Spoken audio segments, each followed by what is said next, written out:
afternoon, everyone. On behalf of Metro Brands Limited, we thank you for taking the time to join us today for this landmark event in the journey of the company. We welcome you to the virtual brokers and analysts meet in the announcement of the company's forthcoming IPO. Before we begin, I'll take a moment to introduce the spokespersons from Metro Brands. We have Mr. Rafiq Malik, the Chairman, Ms. Sara Malik, Managing Director, Mr. Nissan Joseph, Chief Executive Officer, Mr. Kaushal Parekh, Chief Financial Officer, Ms. Alisha Malik, President, E-Commerce and Marketing, and Mr. Sohail Kamdar, Chief Operating Officer. We also have senior investment bankers on the panel who represent the lead managers to the IPO. We have Mr. Subrat Panda, Director at Motilal Oswal Investment Advisors Limited, Mr. Praveen Sangal, Director, ECM at Ambit Private Limited, Mr. Vishal Desai, Senior Vice President of Equity Capital Markets at DAM Capital Advisors Limited, Mr. Arvind Ganeshan, Senior Vice President at Axis Capital Limited, Mr. Saurabh Jain, Vice President of Consumer and Retail Coverage at ICICI Securities Limited, and Mr. Venkatraghavan S, Managing Director and Head of ECM at Equirus Capital Private Limited. I'll now do a quick walkthrough for the conference guidelines. All microphones have been placed on mute. We'll have a presentation by the company spokesperson, followed by the Q&A session. A reminder that the questions can be typed in the Q&A panel available to you, and they will be read out to the management in the Q&A session. I would now like to invite Subrat Panda from Motilal Oswal to initiate the proceedings. Over to you, sir. Thank you, Gaurav. Good afternoon, ladies and gentlemen. And as you must have gotten through the ads that we just showed across, the vibes are very strong and positive. With that note, on behalf of Metro Brands and all my colleague book running lead managers, I welcome you, the members of the investment fraternity, for attending this conference. Through this presentation, we would like to highlight the journey of Metro Brands and what it stands for and what it brings to the table to you as an investor.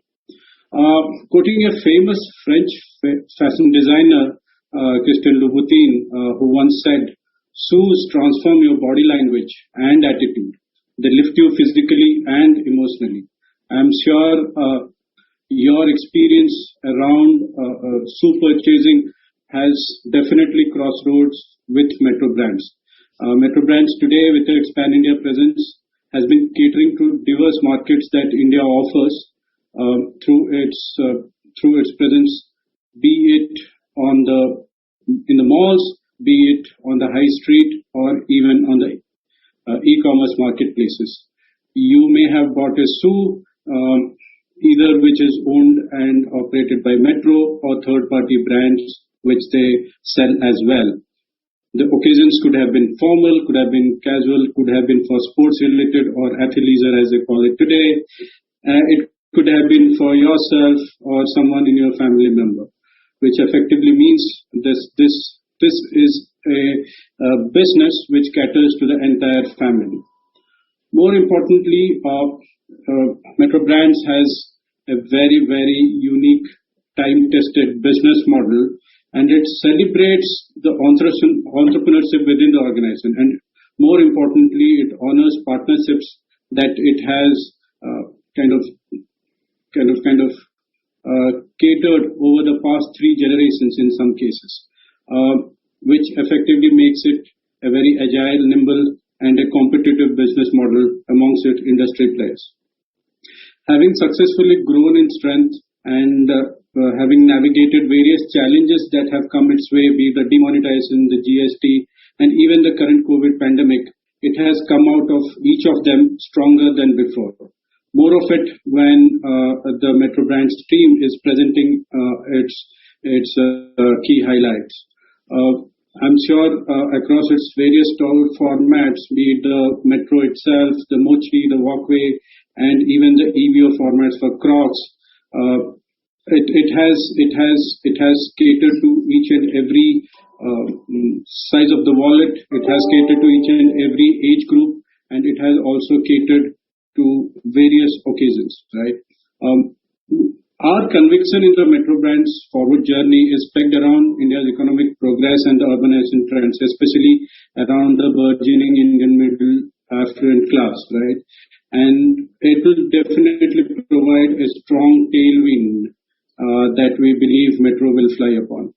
Under the able stewardship of Mr. Rafiq Malik, who is an icon in Indian retail industry today, and the successful team which consists a correct mix of the promoter and professional leaders, the Metro Brands enjoys the benefits of the in-depth experience and has a very strong oversight through its board members for its growth plans and business conduct.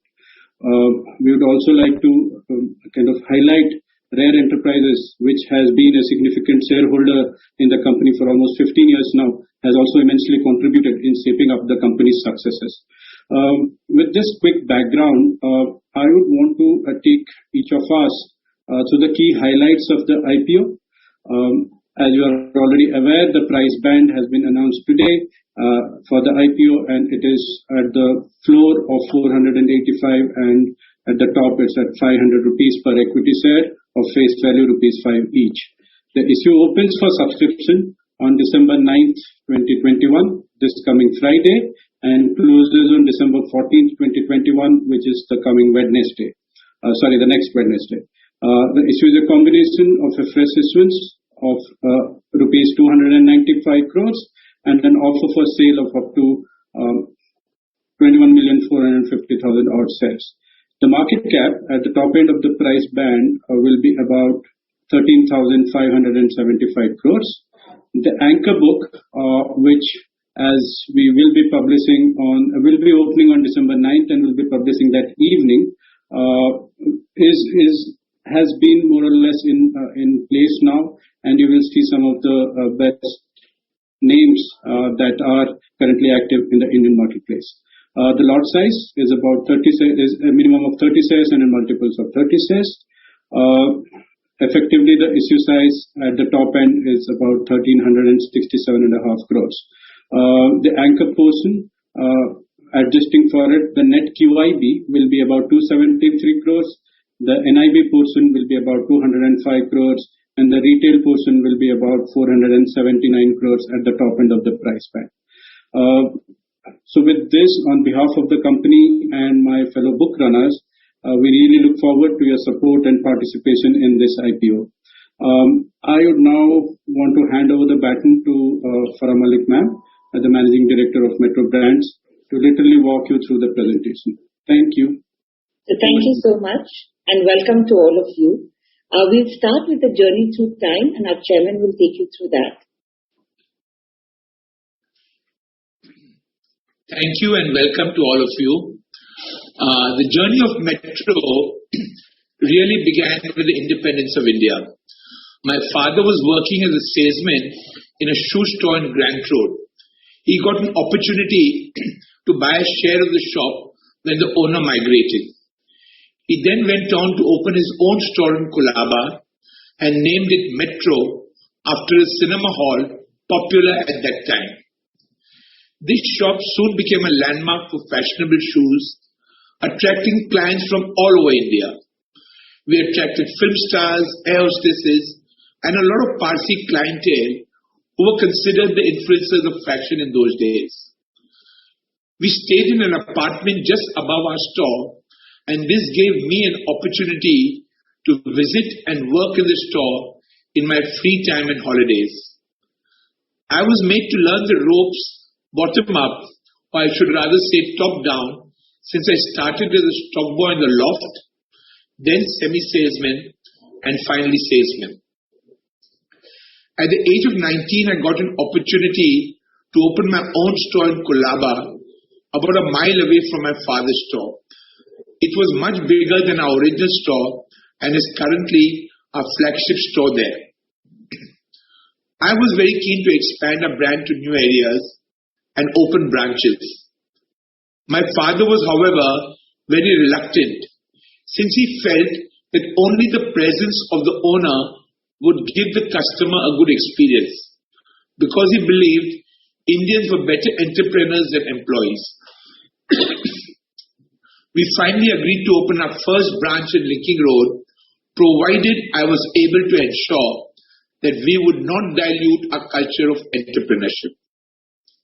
And since that time onwards, and even today, we have kept alive the sense of ownership among our entire team by ensuring that the majority of the take-home is variable. In fact, all the branches we opened in the initial years were also on pure revenue sharing basis. The idea was that everyone involved in serving the customer, from the stock boy to the buyer, the manager, and even the store owner, had skin in the game. But as we spread out to other cities in India, we realized that India was not a homogeneous country, but a continent with diverse cultures and habits. There were a lot of regional sensitivities in people's preferences, whether it was clothes, food, jewelry, and surprisingly even in shoes. So we created an organization that catered to the customer needs in a bottom-up approach, with the local managers having a lot of say in the selection of merchandise for their stores. This has served us very well as we have expanded to over 136 cities in Tier 1, 2, and even Tier 3 cities. In the year 2000, we got an opportunity to get a very good store quite close to our existing metro store in Bangalore. And at that time, there was a lot of talk about how the Indian demography is changing and that India was a young country with an average age of around 23 years. So we decided to launch our new brand Mochi in that store with a focus on youth, young and colorful fast fashion. Today, we have 147 successful stores in this format and growing. In the year 2009, we launched our brand Walkway. At that time, there were a lot of large format stores selling discounted footwear, but no organized chain offering a well-merchandised range at a value price point. We felt there was a lot of potential in India for this concept. However, it meant a lot of unlearning and relearning for us to get this concept right, from the selection of merchandise to the supply chain, because a lot of input costs remained the same, like rent and staff costs, and obviously productivity was lower. But today we have been able to create a sustainable concept and are over 72 stores strong. We are also experimenting with franchising only in this concept and have opened 7 franchise stores in the Walkway brand.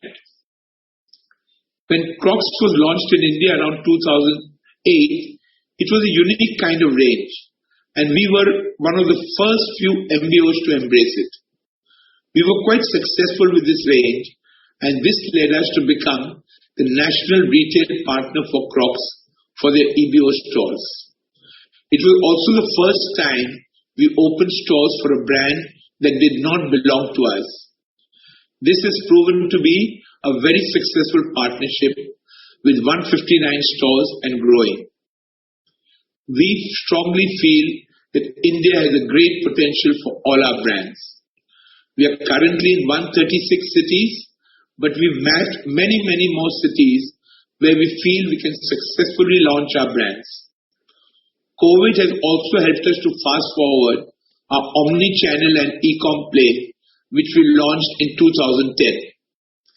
Currently, around 12% of our sales are through this channel versus approximately 1.5% pre-COVID, when it was mainly a discount channel and has evolved to be a convenience channel. We expect to grow this aggressively in the years to come with our own websites for all our brands and all the marketplaces. The success with Crocs has also encouraged us to look at other international brands with whom we could partner with to launch differentiated products in India. For example, we have just signed an MOU with the UK brand FitFlop that makes us the exclusive partner in India for distribution, EBO stores, MBO stores, and also for online. All in all, we aspire to become the largest specialty footwear and accessory retailer in India, offering a wide range of relevant local and international brands in various price segments. What we will always hold on to and protect is our legacy of being a customer-centric retailer, offering aspirational but affordable products and delivered by a passionate and entrepreneurial team of people. Another important aspect we will always protect is our financial discipline. 31 years ago, when I was in Harvard, I was told that half the retailers in the world were bankrupt but didn't even know it. Cash flows and profits sometimes get blurred. Retail is also not a business that has a long gestation period. Either you have to get the concept right or it will not work. We have therefore adopted an asset-light model, ensuring that we never compromise on our bottom line in the quest for top line. Even when we invited Mr. Jhunjhunwala to become an investor in our company in 2007, we were debt-free. India at that time, the economy was growing very rapidly, and the rationale was that while we wanted to continue to have the passion of a family-owned company, we also wanted to ensure that we bring in accountability, professionalism, and transparency in our business. The post-COVID era has opened a plethora of opportunities for us.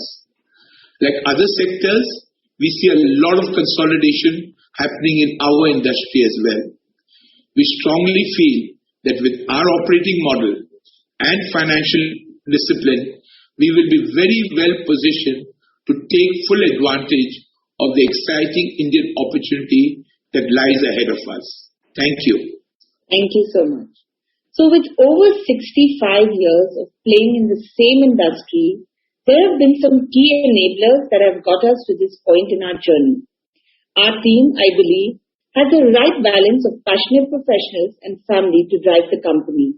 We have a diverse and inclusive culture. Our entrepreneurial front-end team, who have all been promoted from within, carry a strong DNA and perpetuate our culture. In fact, 536 of our managers have grown from stock boys and salesmen like our chairman. This has also led to an attrition rate of less than 2% with our front-end managers. Coupled with this, we have one of the widest ranges of product, adding third-party brands opportunistically to enhance the customer journey. Our ability to understand regional and local nuances have allowed us to be successful across the various states. One of the main reasons for this is that we tweak our merchandise to be relevant to the market in which we operate in. I remember when we first entered East India, we had to use a children's mold to make adult footwear as the sizes were so small.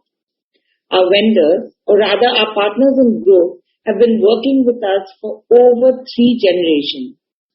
Our nimble supply chain and our long-standing vendor base, according to me, is one of our greatest strengths. Today, we work with over 250 vendors, including skilled karigars or artisans and large factories. In addition, we also source from some of the best international factories to ensure that we give our customers the best range and the highest quality product. This has allowed us almost no vendor concentration risk. We use the TOC method of supply chain to optimize inventory in the stores. The biggest benefit of this nimble supply chain is that over the years, our discounted sales represent only 9% of our total sales. That means over 90% of our sales are full price sales. And finally, our asset-light model and financial discipline have given our company a strong foundation. I'd like to share some additional pointers with you.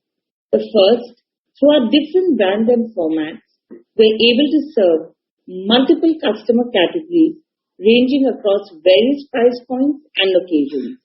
This is visible on the left-hand side of the slide. This means that we can serve men, women, and kids with a strong range of footwear and accessories, be it in the casual, formal, athleisure, or occasion-by space.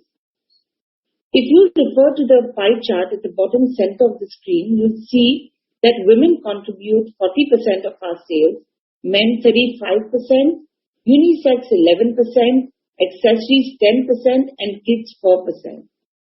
With our diverse price points across brands, we can serve a value customer who walks in and wants a formal men's walkway shoe for just ₹299 or a premium customer who comes in to buy an Italian Moreschi shoe from us for over ₹50,000. This agility to cover different price points and ranges allows us to stay relevant to the market. Secondly, we have a well-distributed network of stores across India and have shown that our format does have legs in the north, south, east and west across tiers and locations. This is visible in the top 3 pie charts on the slide. Finally, our private label or rather in-house brands contribute to almost 70% of our sales. We have a team of designers and buyers who work collaboratively with our vendors and have ensured that this contribution has continued over the last decade. With that, I'll hand over to Sohail to take you through the levers of growth. Thank you. So we are one of the largest, India's largest pan-India footwear retailer with brand appeal among aspirational consumers. As on September 21, we have 598 stores across 4 brand concepts. As you can see on top right bar chart, we have well-diversified presence across regions. 32% of our stores in West contributes 27% of business. 31% of our stores in South contributes 34% of business. 24% of our stores in North contributes 23% business. And 13% of our stores in East contribute 16% business. Similarly, on bottom right bar chart, we can see we are also successful in increasing our presence in Tier 2 and Tier 3 cities. 33% of our stores in metro cities contribute 36% business. 32% of our stores in Tier 1 contribute 32% business. 25% of our stores in Tier 2 contributes 24% business. And 11% of our stores in Tier 3 contributes 9% business. We are successful both in different geographies and in different tiers across India. As we have robust store selection process, we opened 237 stores in last 3.5 years. Majority of our stores are profitable, leading to closure of only 58 stores in last 3.5 years, out of total 598 stores as on September 21. Now I'll hand over to Alisha. Thank you. Thank you, Sohail, and good evening, everyone. I would like to give you an overview of the formats and channels that we operate. As previously mentioned, we follow a company-owned, company-operated model across India, giving us better visibility and management of the customer journey in our stores. We operate 4 formats. 3 of the 4 are multi-brand outlets, namely Metro, Mochi and Walkway, which target different customer segments. Our 4th format is the Crocs brand, which we currently operate in the exclusive brand format, and we are working to add FitFlop UK stores to the mix as well. In the online channel, we have seen an over 70% CAGR in the last 3 years. In fact, if you see the graph in the middle of the left side of the screen, it is important to note that in H1 of this financial year, e-commerce is now contributing in the double digits to our top line revenue. This is not GMV, but realized sales net of returns and discount. We currently operate through all the 7 major marketplaces, as well as 3 owned omni-channel brand websites, which we accelerate through social media. I should add that on this Instagram platform, we have the highest number of followers among key footwear retailers. We continue to invest in technology such as an order management system, so we can scale our omni-channel operations, which have grown significantly. We combine the synergy of our channels to be a robust omni-channel operator, including services such as home visits and WhatsApp business. I'll now hand it over to Kaushal to take you through the financials. Thank you, Alisha. Good afternoon, everyone. Let me start with a snapshot of our performance and few key financial metrics. On this slide, I'll focus more on FY19 numbers, as this was more of a normal year for us. We have started seeing adverse impact of COVID panning out in late Feb 20, and hence period post February 20 was impacted due to COVID. If you see the chart to the top left, it shows trends in our revenues from operations and revenue per square feet. In FY19, we delivered revenue per square feet of 17,500, which is one of the highest in the industry. If you move to gross margins, we have consistently delivered gross margins in the range of 55 to 56 odd %. Even in FY21, our gross margins were stable at 54.9%. In 6 months ended September 21, we are tracking at a gross margin of around 57%. Our EBITDA margin of 27.7%, our PAT margin of 12.6% is the highest in the industry. Even if you see our gross margins for 6 months ended September FY21, we are trending at 9.5% versus 8% for FY21, where we saw impact of first wave. In current 6 months, we saw impact of second wave in the first quarter of this first half. If you see returns ratios, barring again period which was impacted due to COVID, we have consistently delivered ROE upward of 20% and ROCE upward of 25% over many years. We are a profit-making entity. We are generating free operating cash flows. We are debt-free as we speak, and we have consistently declared and paid dividends to our shareholders since year 2000. I would conclude this slide by saying we have demonstrated strong track record of growth, profitability, and financial discipline over many years. Let me now move on to this slide where we try to compare our performance with a few of the key listed players in Indian footwear retail space. This slide covers data points from FY17 to FY21.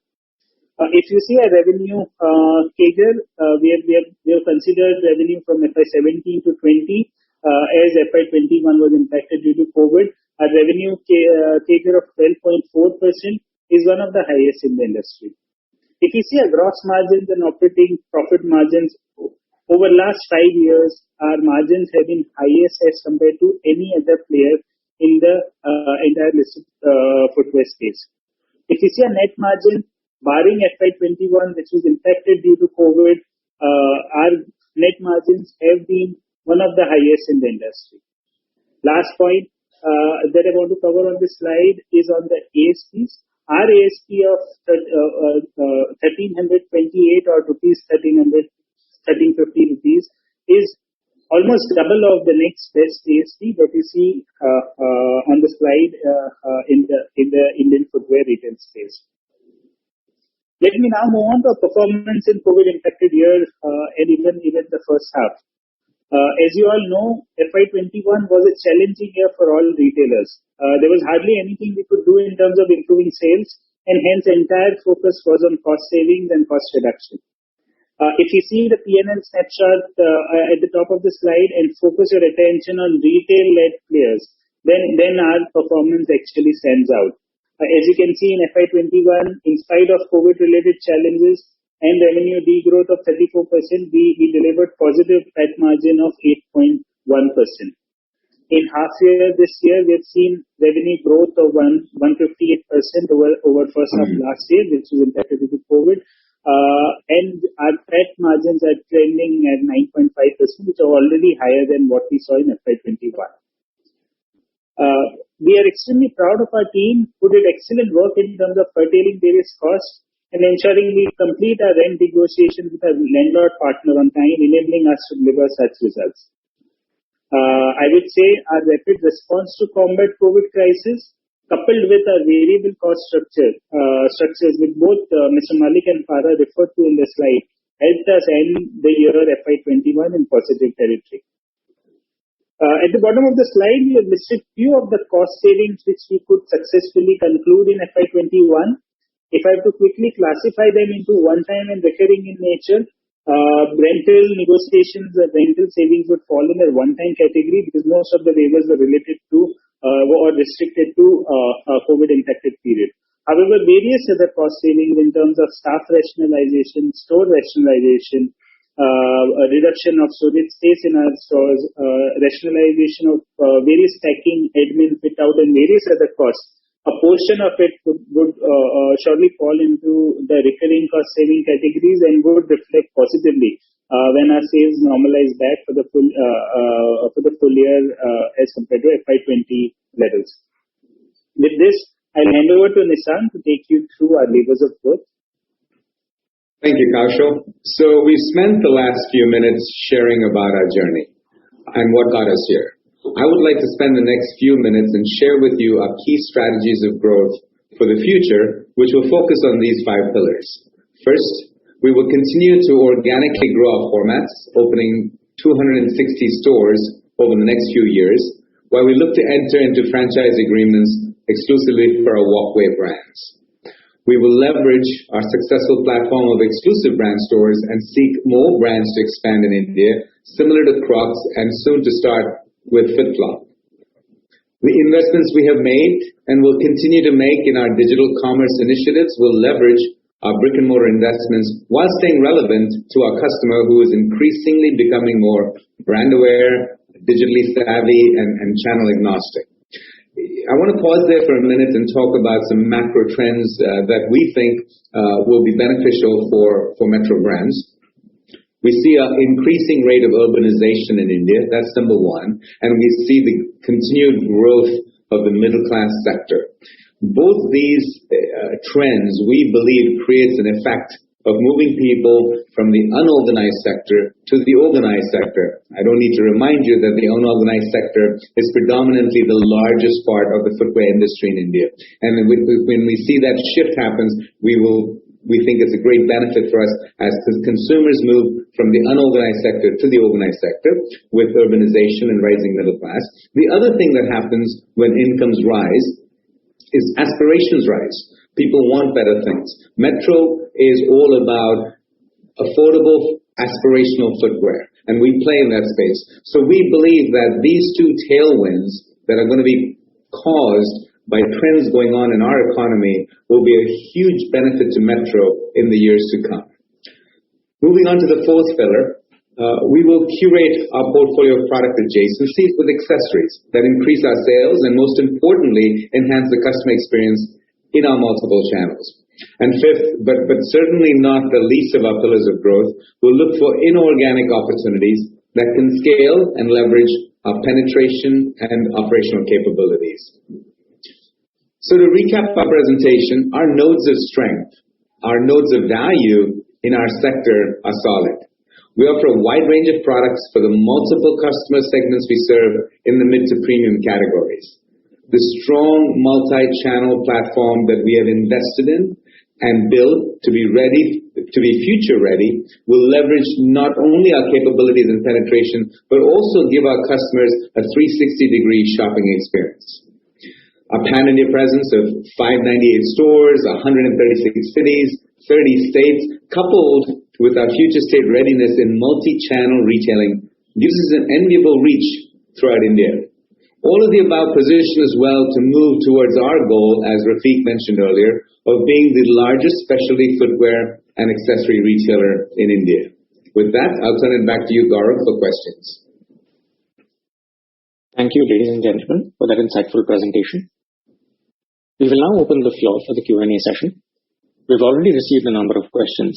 So while we take those up first, I'd like to remind everyone to post their respective queries in the Q&A panel. We'll try our best to ensure that all queries are addressed. However, due to the limited amount of time that we have, we may not take any repeat or follow-up questions.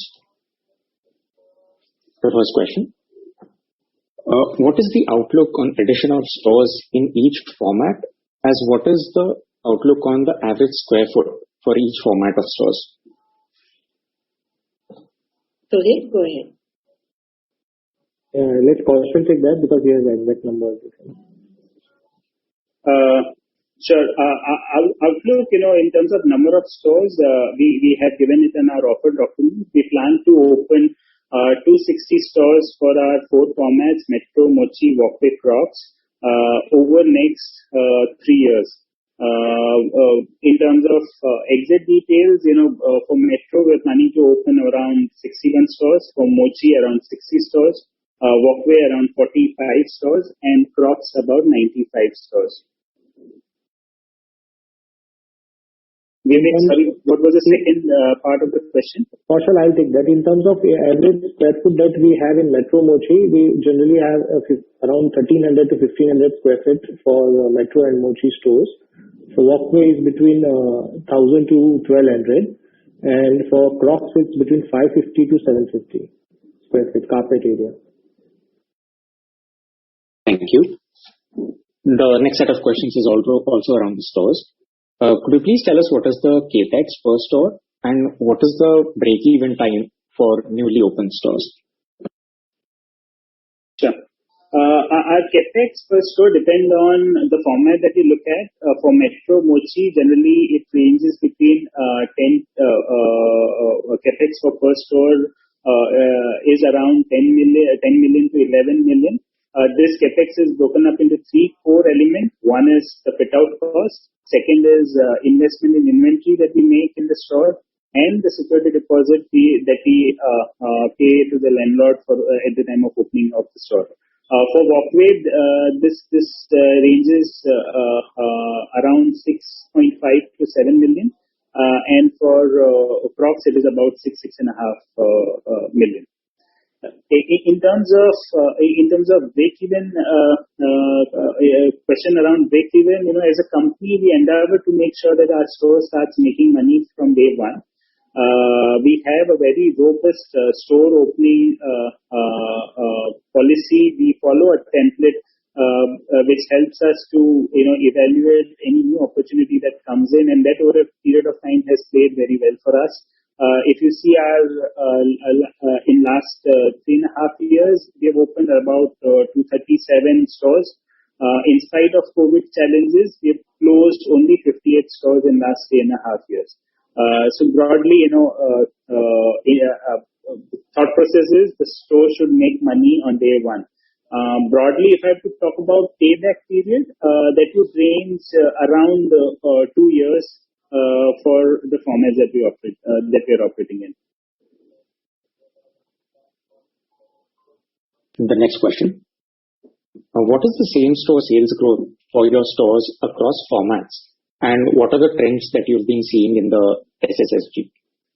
I will take that. So till December 20, which was pre-COVID era, we had seen a positive SSG growth across all our brands, if you see, for till December of 20. After that, since COVID struck us in the later part of February 21, in financial year, the last financial year, we basically had negative SSG as stores were closed almost for 3 to 4 months. However, in the second quarter of current financial year, we again see a positive SSG. In fact, our sales is now far better than pre-COVID era in the second quarter of this financial year. First quarter again was washed out because of second wave. I'll just like to correct it. It's December 19. Sorry, December 19. Right. Thank you for that. Thank you. Next question. How are your store managers compensated? Is it 100% variable or is it like a mix of fixed and variable? Because you mentioned it in your presentation. Yeah, again, I'll take this. The store managers are predominantly on variable. They get a very small portion in fixed. However, the major portion of the salary or take home is in form of variable pay, which is linked to the sales that they do from that store. Thank you. Next question. What exactly is your arrangement with Crocs? Are you the exclusive partner? And does Crocs also sell its products via other platforms in the market as well? Sure. So we've actually been selling Crocs since the early 2000s in our stores. And in 2015, we entered into an agreement with Crocs to be their exclusive brand operator in the country. It is not an exclusive arrangement with us simply because it was our first foray, as Rafiq mentioned earlier on, into doing somebody else's brand. So to mitigate that first experience, we wanted to have the first right of refusal for any property that Crocs might have suggested that we did not feel met our strict financial metrics that we operate under. So we do have a first right of refusal on any location pan-India. However, that does mean that there are a handful of other operators in the country that do sell Crocs in exclusive brand outlets, though we do have radius clauses to protect both them and us. We are also selling Crocs in all our multi-brand Metro stores and our Mochi stores. So as far as our Crocs business goes, we would be the largest customer for them in India. I can't speak internationally or globally, but I would assume that we are, in the top list of their customers globally. Thank you. Next question. We have seen the price of rubber and EVA increase significantly. How much were you impacted from the same? And what is the view on price movements going forward and measures to counter it? So I'll take that question, Gaurav. Basically, we have, like every other, I think, industry has seen a disruption in the supply chain. That has caused also an increase in pricing in the raw material, and also the fact that the core products that go into the raw material of the footwear, like the soles and all, have also gone up in price. So we have been seeing a steady increase of price. In fact, our EVA soles continue to see that, increase in price. Having said that, we have been working with our vendors very collaboratively to take on some of the burden of that price increase. The vendor takes on some, so that the customer still gets an affordable product. We may, and also the fact that we keep almost 6 months inventory, we will not see an overnight increase in pricing. Having said that, in the next 2 quarters, we will definitely see a trend upward, maybe between a 3 to 5%. Thank you, ma'am. Following in the same vein, what will the impact of increasing GST rates from Jan 22 on footwear raw materials, if you could throw some light on that? So, go ahead, Kaushal. Yeah, let me take that. Gaurav, our contribution of sales coming from product realized price of less than 1,000 is just about 13%. So for us as a company, we don't expect this to have any significant material impact. However, impact for an overall industry would be much larger, because our ASPs, as I mentioned in my slide, they're much higher as compared to what ASPs we otherwise see in the industry. So from our perspective, it's not expected to be material, because our sales of less than 1,000 rupees product is just about 13%.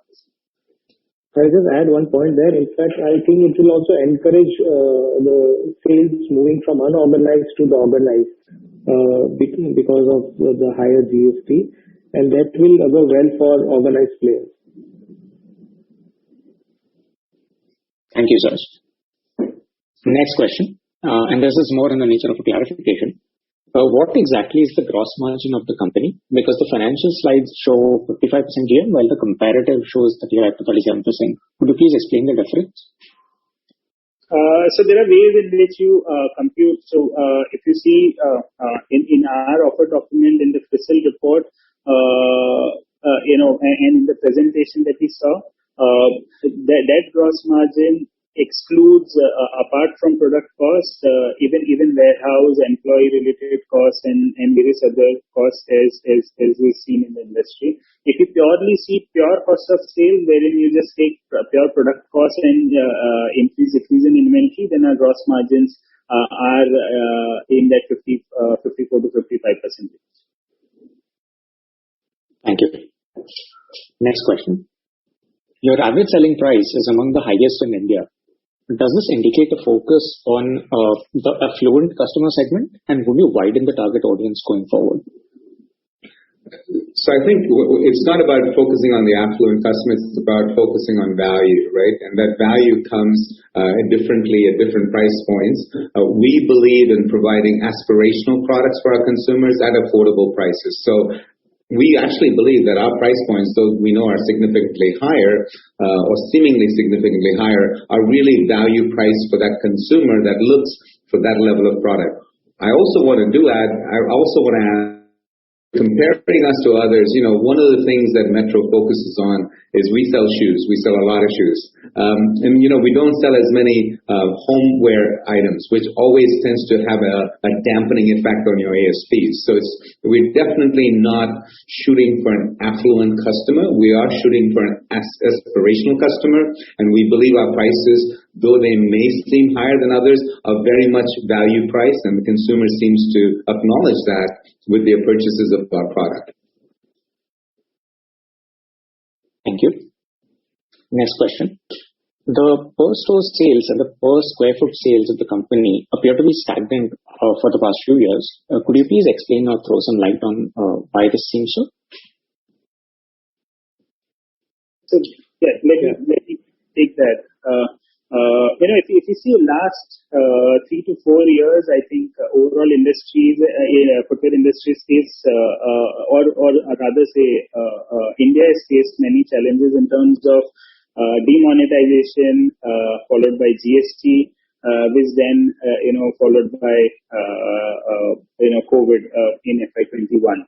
If you see our sales growth over slightly longer periods, say 10 years, our overall sales CAGR is 16 to 17%, which we feel would be like a normalized sales. And with all this speed bumps behind us, we expect sales to sort of normalize and move back to those levels.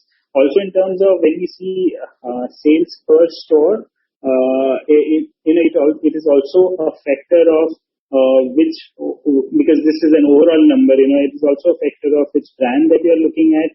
And as we expand further, the second point would be as we expand further from metro cities to tier 1, 2, 3 cities, our overall sales per store per month may go down. However, profitability doesn't get impacted because we see very good traction in terms of the overall rentals and things like that. Thank you. Next question. This is on the use of IPO proceeds. Could you please explain the rationale to raise capital given the cash on books of rupees 420 crores as of September 21? Nisha, you want to take the IPO as a growth? Yeah. I'll take the first part of it. Kaushal, feel free to add on. Fundamentally, we believe that there are significant opportunities in the market, right? These opportunities come by because of situations like COVID, or also because we have now have a footprint that is quite well penetrated and spread out throughout India. So we believe there's internal domestic opportunities that are going to come up looming, number one. Number two, we also see this as a decade for India. If the early 2000s was a decade for China, this is definitely a decade for India, which means there's going to be people that want to bring their brands to India. There's going to be expansion possibilities in India that we think will be much more prevalent and much more significant than we've seen in the past. We want to make sure that we were prepared for it. Of course, we are debt-free and we do have cash, but at the same time, we want to make sure that we're not in any way handicapped to be able to take advantage of those opportunities as and when they come. Having said that, we still are going to be using some of the proceeds that we get to open 260 stores in the next 3 years, which is no small feat for any retailer. As a percentage of our stores, you can do the math, we're roughly 600. It's going to be north of 30-35% stores in the next few years, which is quite significant. So we believe that the raise is not just for today, it's really for tomorrow and what we see as opportunities coming up. Thank you.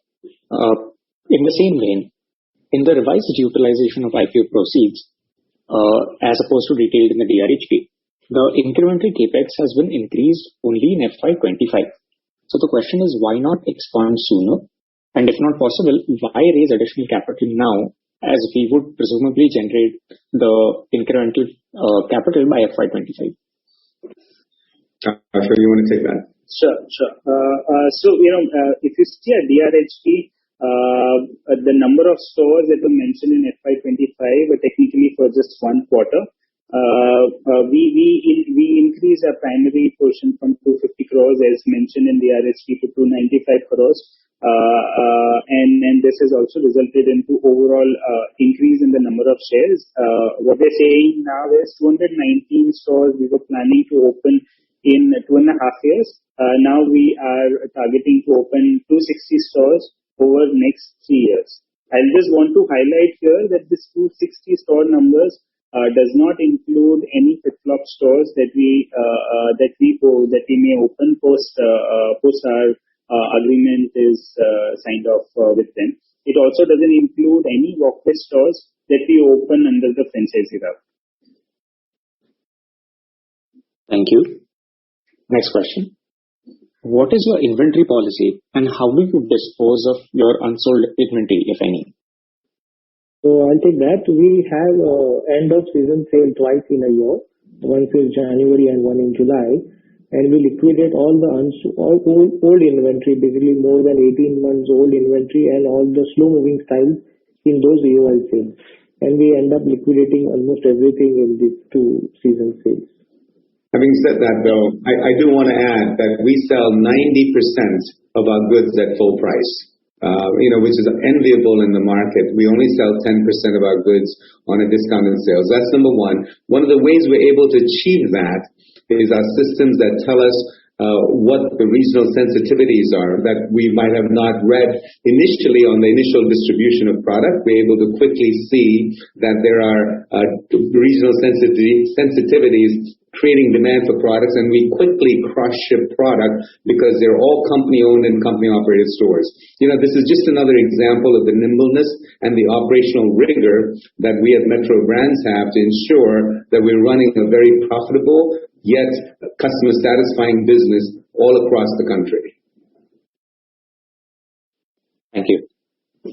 The next question has come from 2 or 3 people, so I'm going to club it into one. Do you have any exports? And if you have, could you please give us the value and the countries exported to? And what are the future strategies in terms of other geographies except India?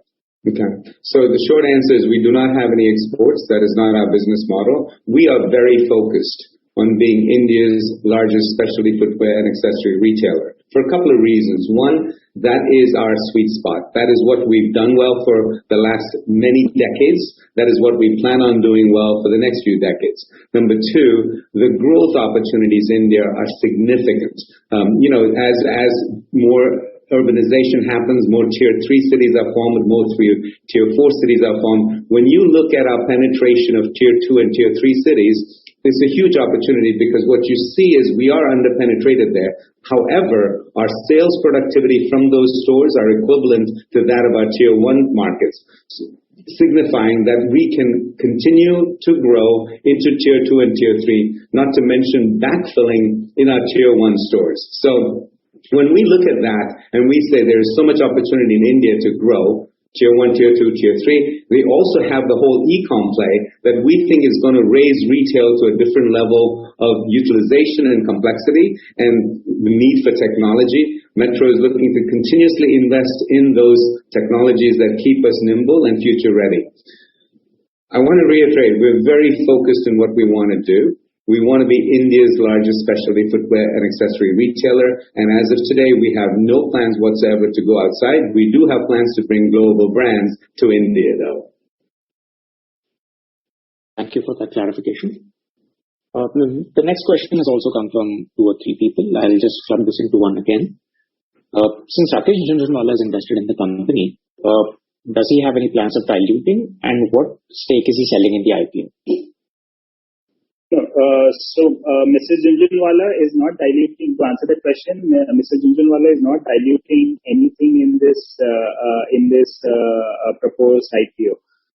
Before IPO, his overall shareholding was about 14.7% in the company. I would also like to add here that the cost of Mr. Jhunjhunwala's shareholding after all the bonuses and stock split is currently at about 8 rupees.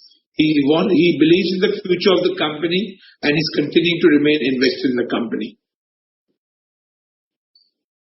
Okay. Next question. Given your plan to expand the accessories portfolio, would you be looking at partnering with global luxury brands like an LVMH? Yeah. So we play in the affordable aspirational product space, Gaurav. That is somewhere we're very good at playing. We think luxury is a good market. We just don't think it's for us. We need to be focused. When we look at our accessories, it is adjacencies to the consumers that are in our stores buying our products. For example, you're buying a dress shoe, you want a great belt to go with it. You're buying a lady's wedding shoe, you want a clutch to go with it. Those are the kind of things that we believe increase the customer satisfaction and utilization of our stores that also add to our sales. Our accessory sales are in double digits. They're roughly about 10%, and we see an opportunity to grow the accessory business as well in that space. However, we want to stay focused. It is about our customer that comes to Metro, that comes to a Mochi store, that comes to a Walkway store. We want to understand what they see as product adjacencies, and then we try to serve them first. Of course, the net benefit is that we end up getting better sales and better margins out of it. Thank you. Following on to that, could you give us the revenue split between garments/accessories and shoes and other product verticals? Okay, so when you say garments, we do not sell any apparel today. We do sell socks, but it's lumped under accessories in that 10%. So today, the split is 10% accessories, 90% odd footwear. Thank you. How is the positioning different between Mochi and Metro? Since both of the stores have similar ASP, store size, and same audience, how does the consumer differentiate as the locations are also in the same vicinity, and how do you differentiate between them? Alicia, you want to take that? Sure. So Metro has primarily been focused as a one-stop shop for any footwear needs that you may have. And Mochi, when it launched in 2010, was launched at a demographic that was in India at that time the highest demographic, which was at that time the age was about 23. Today it's at about 33. So basically, what we were looking at was to position Mochi as a millennial Gen Z brand, whereas Metro is more of a Gen X brand, and that's the way we differentiate the positioning between the two.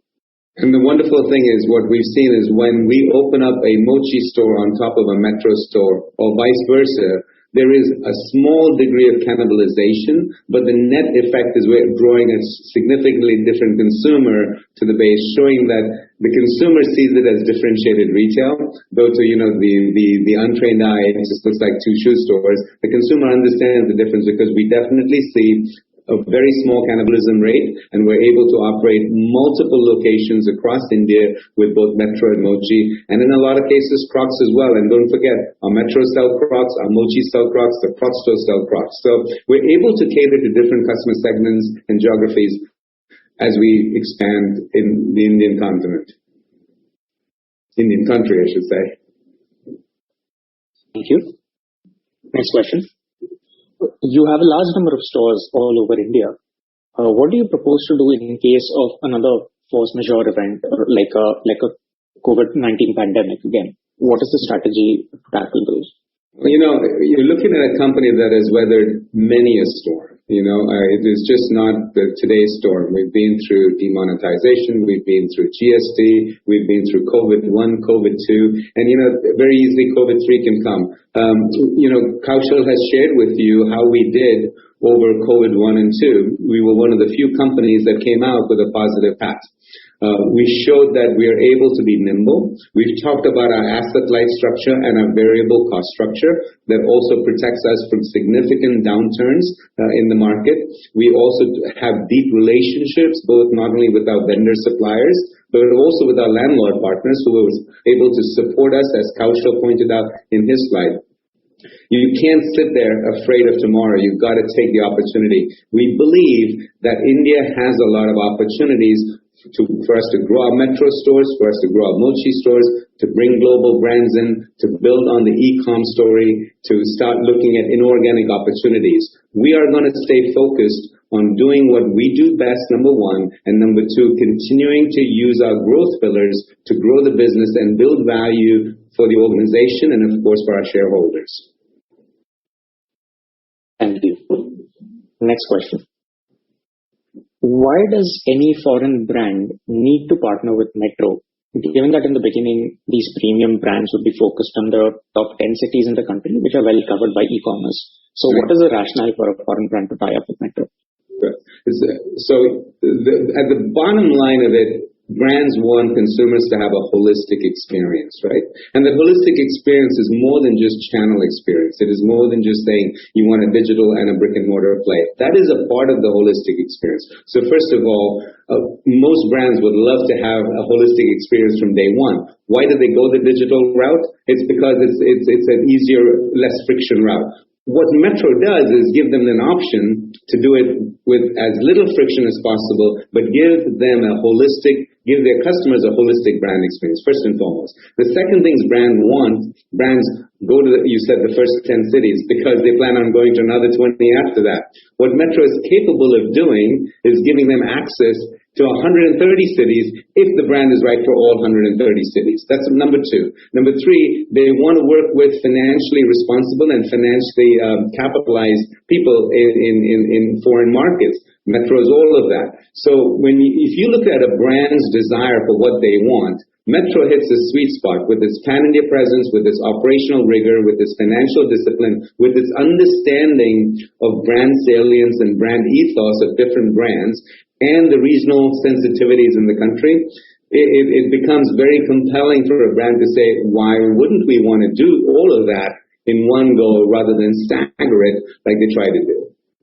The other thing I would add is our store staff is excellent in terms of the training and the ability to educate the customer about the brand. So if the brand invests in training our store staff, the way we are able to communicate a brand's image to the end customer ends up becoming far more effective on that one-on-one interaction than just a brand ad kind of going out. That's another. Sure. Thank you. We're coming to the last few questions now. Next question. Crocs is a big money spinner for you. With that in mind, could you please give us some color on the strategy for FitFlop, given that it's another global brand? Yeah.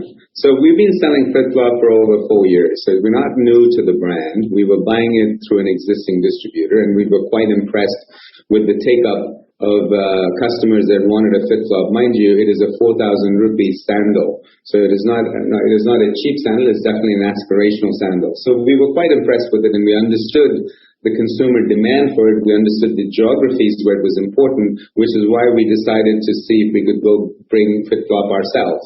To give you some color on FitFlop, what we are seeing is a huge demand in certain pockets of India. This is obviously not pan-India yet. We are looking at definitely opening up EBOs with them. We are looking at putting it in our own multi-brand outlets. We will be the exclusive distributor for FitFlop in India. We will also be, ironically, shipping FitFlop to some of our competitors that love the brand and want to keep selling it in their stores. And last but certainly not least, we will be running their digital commerce and integrating it into the brick and mortar, creating an omni experience. So in effect, we would represent FitFlop in India holistically, which we think is a significant opportunity for Metro Brands. Thank you. The next question is on competitive scenario. So what do you think is your real competition? Is it the Indian player? Is it the foreign brands? Or are these the branded players or the unorganized players? And what are your strategies to tackle them? we think everyone's competition that sells pair of footwear. I think the reality is we stay focused on what we do. What we do well is we understand our customer base. We understand what they aspire to buy. We understand what Metro means to them, what Mochi means to them. We understand what Metro means to a lot of you. A lot of you have shopped our stores. We want to stay true to that. At the same time, build another customer with Mochi. At the same time, attract another customer with Walkway. So it is not about focusing on our customer, on our competitor. It really is focusing on our customer. And from that point of view, we really have a model that can serve various segments of customers across India. And that's something we want to stay focused on. What do we have that I think makes us great? Our financial discipline, our operational rigor, our ability to pivot, agileness, as we showed by being one of the few profitable companies over the COVID period of time, our nimbleness to react to those situations, our nimbleness to pivot to e-com, to go from a 1% story pre-COVID, 1% of our sales were e-commerce pre-COVID, to becoming a 12% story post-COVID is phenomenal proof that the company knows how to leverage and pivot and move to where the customer is going. That's what makes Metro unique. And I think, Gaurav, I'm going to add here regarding the competitive landscape. I think India is still going to see a lot more competition. I think what one has to do is have the humility to learn. And I'm telling you, whether you are walking down the streets in Goa and we've sourced one of our best designs from a roadside vendor, or you walk into a high-end, you talked about the LVMH brand, whether you walk in there, there's always something that you can learn to do better in your business from competition. And I think it's the response and the attitude to have that I'm going to keep getting better, to sort of serve my customer better, to give them the best I can. And that sort of mindset can really work in a very competitive landscape. Thank you, ma'am. The last couple of questions now. Could you please elaborate a little on your online sales? What is the value of your online sales, and what proportion of them are derived from other platforms like, say, Flipkart or Amazon? Sure, I'll take that. So today, our online sales, at least in H1 of this financial year, is already contributing, like you said, to about 12% of our total top line. And the majority of it does come from marketplaces. About 85 to 90% does come from marketplaces. The balance 10% comes from our 3 owned omni-channel brand websites. The reason why we keep investing in our own brand websites is that is where we can kind of ring-fence the customer journey. That's where they get a seamless experience of our online and offline brands. It's where they get access to their loyalty points and where we can kind of bring sense to their journey. And in addition, the inventory that we have across all our stores are available on our own brand website, which is not available on any other marketplace. So we will keep investing, and there's a ways to go in that journey.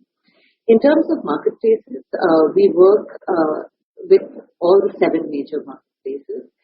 Over there, we have strategic partnerships. So we actually curate ranges for an Amazon, a Myntra, a Flipkart, because each of their main customer bases are different. So if you look at Flipkart, it's a far more value-conscious customer. If you look at a Myntra, it's a far more fashion-conscious customer. In addition, we have gone omni-channel with Myntra, and that's proved to be an excellent success because the kind of sales we're seeing through our stores, and these are all full price sales, is really encouraging. Meaning the closer we get to the customer, the more we're able to entice them to our brand proposition and to our product. And this is a completely different customer base. So if you see about 40% of our sales over there coming from tier 3 and tier 4 markets where we don't have a store presence. So we're definitely tapping into a newer customer base. Thank you. And the final question for today. Could you please explain on the gross margin front, what is the edge that we have to maintain a higher gross margin even without having in-house manufacturing? I'll take that. First of all, I think we've been telling you, unlike a lot of other retailers, 91% of our sales are fresh sales. That comes out of a tremendously nimble inventory supply chain, which we have over the period done. We are very, very sensitive to regional sensitivities, so we know exactly what sells where. We also have a very good program, the TOC program, where we cross-ship almost 100,000 pairs a month from stores which are selling slowly those styles to where they will sell better. So in that way, we are able to keep our dead stock or our slow-moving stock to the minimum. Secondly, I think in-house manufacturing does not give you an advantage because it requires, for the kind of variety of product a retail chain needs, we need different skill sets to produce different products. So we are able to go to the most efficient producer of the various categories we sell. In fact, sometimes I feel manufacturing gives you a disadvantage and maybe a conflict of interest for a retailer, because manufacturers need to focus on a narrow product range, whereas retailers need a far wider product range. And that is why this asset-light model has worked to our advantage.